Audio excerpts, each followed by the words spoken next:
और साथ ही bell icon को दबाना बिल्कुल ना भूलें ताकि आपको हर वीडियो का अपडेट मिले। सफा ट्रेडर ऑटो नगर सस्तापुर बंगला Basavakalyan Shadab primary and high school free admission free books free uniform free Kisan dairy farm Jama Masjid के पास Qila road Basavakalyan Lata electronics sales and service Sadanand complex Basavakalyan tent house mandap decorators beside tourist lodge बस व कल्याण छोटे बड़े function के लिए पूरा सामान अवेलेबल। बीके 9 चैनल में आपका स्वागत है। मैं रिंकी ब्योरा।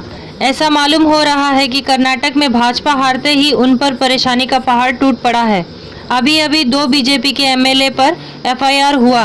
कांग्रेस अब कुछ भी बर्दाश्त करने के मूड में नहीं है, जैसे को तैसा जवाब दे रही है। इसकी पूरी जानकारी के लिए हमारा ये वीडियो अंत तक देखिए और अपने फ्रेंड्स में भी शेयर कीजिए। जय हिंद, जय कर्नाटक। की तरफ से शिकायत हुई तो भाजपा के 2 विधायकों के खिलाफ, जिसमें से एक पूर्व मंत्री भी हैं, उनके खिलाफ एफआईआर दर्ज हो गई। जेल जाने की नौबत आ गई क्योंकि इस तरीके से एक अनर्गल बयानबाजी की थी, बल्कि एक हेट स्पीच कह सकते हैं कि एक तरफ तो एक विधायक मंत्री ने यह कहा था, पूर्व मंत्री ने, कि भैया सिद्धारमैया को खत्म कर दो। किसे सिद्धारमैया जो चीफ मिनिस्टर हैं कर्नाटका के। और एक ने तो इस चुनाव में जीतने के बाद एक बीजेपी हार गई, सत्ता चली गई, लेकिन वो बीजेपी विधायक जीता, फिर से जीता, और उसने कहा कि इतने हिंदुओं का कत्ल किया है सिद्धारमैया ने, बिना तथ्यों के कोई बात। और जब हिंदुओं का कत्ल कर रहे थे सिद्धारमैया, तो आपकी सरकार कान में रुई डाले ठूस के बैठी हुई थी क्या? तब क्यों नहीं कार्रवाई की थी? तो अब इन दोनों पर, इनकी बयानबाजियों की वजह से एफआईआर दर्ज हुई। सिद्धारमैया पर आपत्तिजनक टिप्पणी के लिए 2 बीजेपी विधायकों पर एफआईआर। और अगर सही से इलेक्शन कमीशन ऑफ इंडिया और कोर्ट ने सही से पूरी अपनी कार्रवाई की तो ये दोनों अपनी विधायकी खोएंगे, क्योंकि इन्होंने ऐसा कुछ बोला है। अभी तुम देख रहे हैं ना, ऐसी इससे कम भी बोलने वाले विधायकी खो देते हैं। कर्नाटक के मुख्यमंत्री सिद्धारमैया पर कथित रूप से 24 हिंदुओं की हत्या का इल्जाम लगाने वाले एक वीडियो के वायरल होने के बाद बीजेपी विधायक हरीश पूंजा के खिलाफ प्राथमिकी यानी कि एफआईआर दर्ज की गई है। कुछ इसी तरह की आपत्तिजनक टिप्पणी के लिए बीजेपी ने के एक अन्य विधायक और पूर्व मंत्री अश्वत्थ नारायण के खिलाफ भी एफआईआर दर्ज की गई है। अश्वत्थ नारायण ने सिद्धारमैया को खत्म करो ये वाला बयान दिया था, सिद्धारमैया को खत्म करो। और कांग्रेस ये कह रही थी करप्शन खत्म करो, पब्लिक ये कह रही थी कि गरीबी खत्म करो, बेरोजगारी खत्म करो, लेकिन ये कह रहे थे सिद्धारमैया को खत्म करो। इनके ऊपर अब मुश्किलों का पहाड़ टूटने जा रहा है। तीखी प्रतिक्रिया दी गई सिद्धारमैया के खिलाफ कथित आरोप पर तीखी प्रतिक्रिया व्यक्त करते हुए कर्नाटक कांग्रेस द्वारा पुलिस में शिकायत दर्ज की गई। ये लास्ट पैराग्राफ है अमृत विचार अखबार का, और यहां पर लिखा हुआ है कि पूंजा की विवादास्पद टिप्पणी की निंदा करते हुए सत्तारूढ़ कांग्रेस ने पुलिस से उनके खिलाफ कड़ी कार्रवाई करने की मांग की। उस पर आईपीसी की कई धाराओं के अंतर्गत मामला दर्ज किया गया है।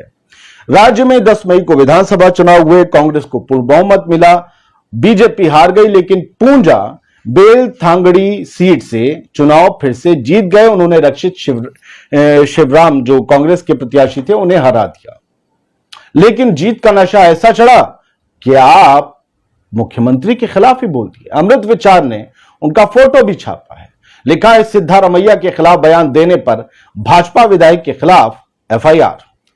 अब यह होना जरूरी है कि इस तरीके से कॉम्बैट किया जाए नफरती भाषणों को, तभी जाकर हमारे माननीय सुधरेंगे और वो समझेंगे बयानों की भी एक सीमा होती है। क्योंकि हमारे घर में टीवी, ये इडियट बॉक्स खुला होता है या मोबाइल, कोई भी नेता कुछ भी बोलकर चला जाएगा तो हमारी बच्चों पर, हमारी नस्लों पर क्या असर पड़ेगा? वो सोचेंगे अगर माननीय ऐसे बयान दे सकते हैं तो ऐसे बयान दिए जा सकते हैं आराम से, कोई भी किसी के खिलाफ कि उसे खत्म कर दो, उसने इतने कत्ल किए, तथ्य देने की जरूरत ही नहीं। तथ्य मांगता कौन है? मिल भी जाए तो एक्शन कब होता है? ये बातें अब पुरानी हो जानी चाहिए। अब देखिए, लोकमत ने भी एक हेडलाइन लिखी है कि बीजेपी के अश्वत्थ नारायण के खिलाफ एफआईआर दर्ज, सिद्धारमैया को खत्म करो, बयान पर कार्रवाई। और ये उनकी तस्वीर है। इन्होंने कहा था भैया सिद्धारमैया को खत्म करो। क्यों कहा था? इन्होंने जो है एक बयान दिया और उसके बाद इसके मायने कुछ भी बताए जा सकते हैं, लेकिन इस बयान से क्या लगता है? क्या बिल्कुल एक तरीके से नफरती बयान नहीं है?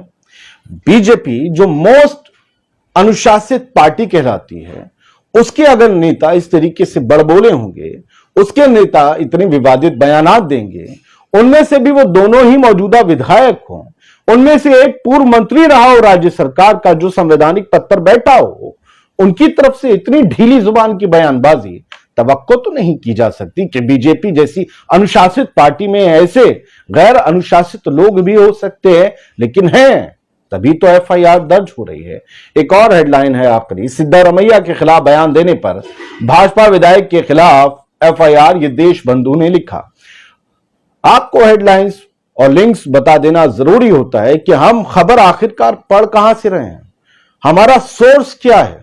कहीं ऐसा तो नहीं हम हवा में सिर्फ किसी का विरोध कर रहे हैं, किसी का समर्थन कर रहे हैं। नहीं, ना विरोध है ना समर्थन है, एक जर्नलिज्म है जो आपको वो खबरें बताती है जो आपसे छुपा ली जाती हैं, जो आपको आपके घर का इडियट बॉस जिस पर तमाम गोदी अनकर बैठे हुए होते हैं वो नहीं बताता, वो हम बताते हैं। यही जिम्मेदारी है, जो छुपाया जाएगा वही दिखाया जाएगा। जय हिंद। सब्सक्राइब करें मेरे चैनल को और साथ ही बेल आइकन को दबाना बिल्कुल ना भूलें, ताकि आपको हर वीडियो का अपडेट मिले।